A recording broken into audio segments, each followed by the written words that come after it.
Hello， 各位观众朋友，大家好，欢迎收看今天晚上的恐怖怪谈。今天晚上就要世界上哪一个人恐怖？今天又发生在世界上哪一个角落呢？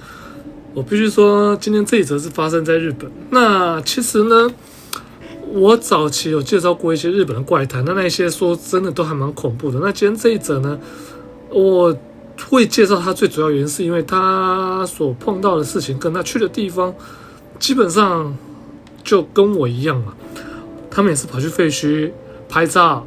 那我呢，也是去这些地方找鬼。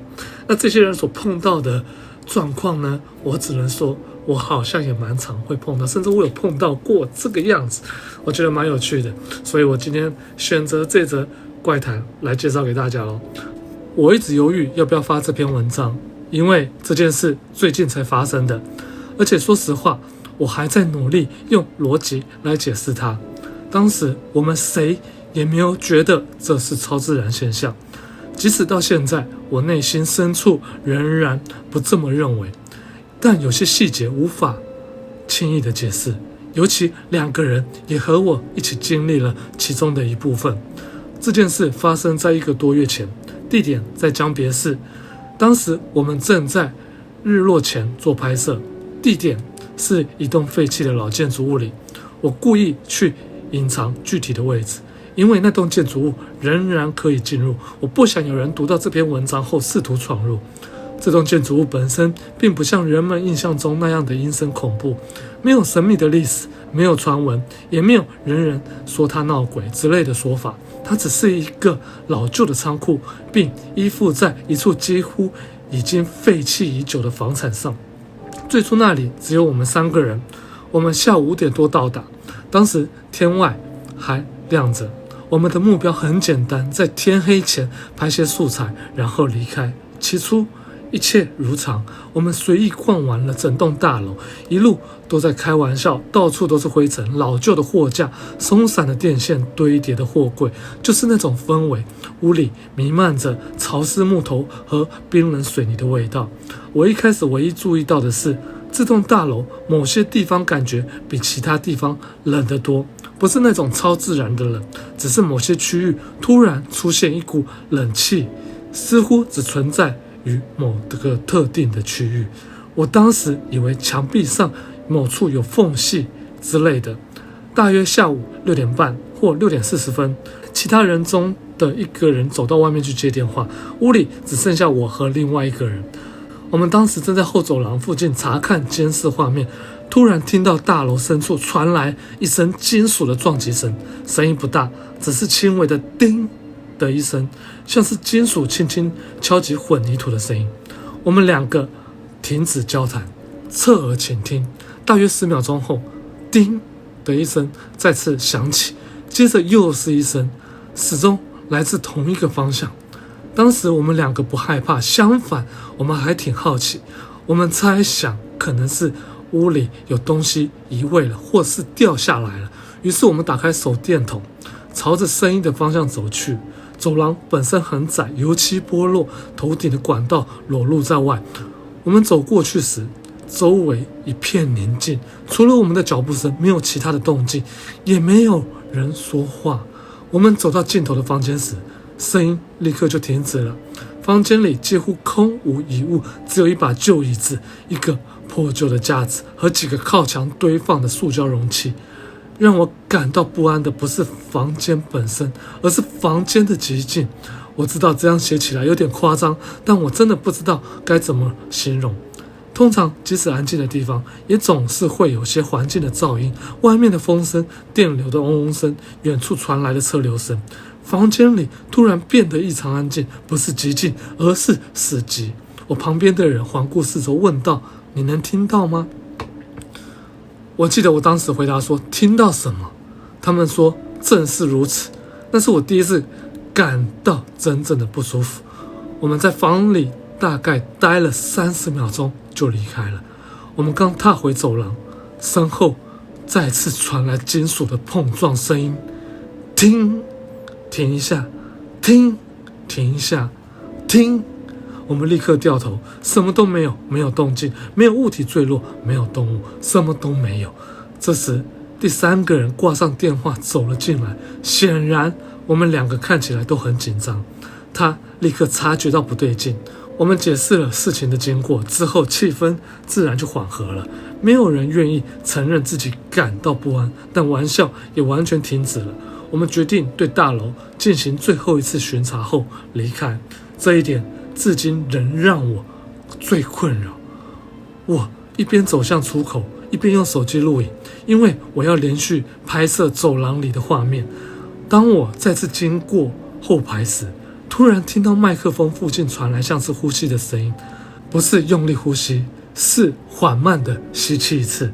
我当时真的以为是其他人从我身后走了过来，我头也不回地问：你们谁说了什么吗？没有回应。我抬起头，他们两个当时在我前方几公尺远的地方靠近出口。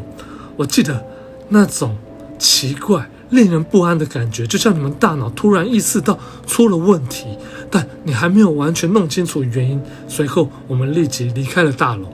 在外面我重播了这段录音，主要是为了开玩笑，因为我以为声音会是衣服摩擦麦克风之类的。起初一切听起来很正常，除了我们的脚步声，然后就听到了呼吸声，紧接着我又听到了另一个声音。当时我并没有注意到，一个声音非常的轻柔，几乎是用俄语。我们三个人单独听了一遍，事前没有讨论听到的内容，我们三个人的反应都是一样的。那声音听起来像是说：哇，还在这里，非常的平静，没有一丝的怒气，没有失真，只有安静。现在我完全理解听觉错觉是真实存在的。我知道人类常常会强行将一些模式强加在模糊的声音上。我并不是说这就是确凿的超自然证据，但之后发生的事情我很难解释。其中一人问道：为什么后面会有脚印？起初我以为他们是在开玩笑。我们最后一次回到室内，这次用了更亮的灯光。在后面的房间附近的灰尘地板上有不完整的鞋印，一直朝向墙壁，不是离开墙壁，而是朝向墙壁。那面墙壁是实心的水泥，没有门，没有开口，什么都没有。那些脚印看起来也怪怪的，像是只有鞋底的一部分踩到了地面。我知道这样写出来听起来很荒谬，也许是我们自己早先不小心把灰尘弄乱了，也许是音档干扰，也许之后是恐惧扭曲了我们的感知，我真的不知道。我最终决定发这篇文，是因为我一直无法停止思考一个细节：那个后面房间的寂静，不是那个声音，不是脚印，是那种寂静。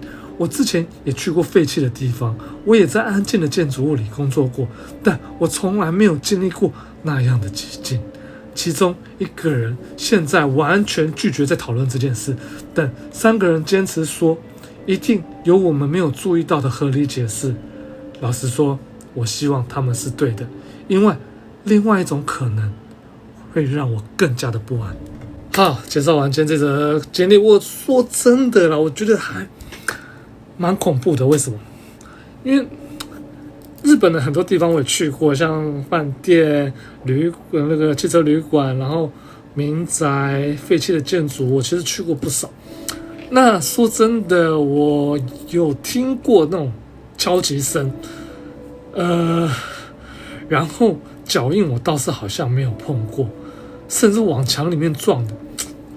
OK， 那我来分析一下，这样的可能性高不高？我觉得是有机会的。但这三个人当中，只要没有人说谎，另外两个没有人说谎的话，那这件事真的会很恐怖。但看起来他的叙述似乎没有人在说谎，不是吗？那这到底是怎么一回事呢？他说这个地方没有传过什么样的故事等等之类的事，他们不知道，还是没有人知道这个地方曾经发生过事情。因为日本其实有很多地方早期跟台湾一样，不见得会把新闻爆出来，即便那边发生了什么事情也不会爆出来。会不会有这样的可能性存在呢？我觉得有机会，因为日本确实有很多像这样的地方。那说真的，呼吸声我在泰国也有碰过，在饭店嘛，然后脚印的话我是没有碰过，但是回来剪片的时候有听过后面的那个收音有收到奇怪的声音，什么我好痛还是什么的，那个也在台湾。还蛮刺激的。所以评分呢大概可以到4颗星4颗星星。对，因为后续假如他们这些事情能再详细讨论的话，可能分数会更高哈。好 ，OK， 那今天恐怖怪谈就介绍到这个地方为止，非常感谢大家收看，那我们就下周再见，拜拜。